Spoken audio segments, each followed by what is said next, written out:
So yeah, day 3, Thursday 23rd November 2023, was spent cleaning all the edges of the glass. So the butyl on the side here, I cleaned that off because otherwise you get clumps on the side there and it won't sit properly with the glazing beads. When you try to hammer them in, it'll be very tight. So I always clean the edges from the rubber all around each side, front and back. So yeah, that's what we've been doing today with the freaking overcast rainy weather. Tomorrow we'll see what happens.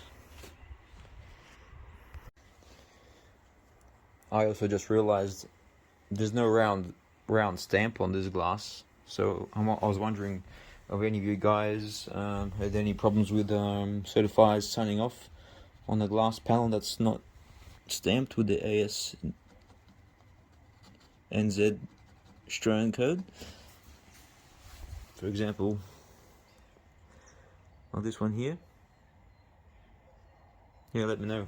It'd be good to know if you have to replace the glass or they're okay with it.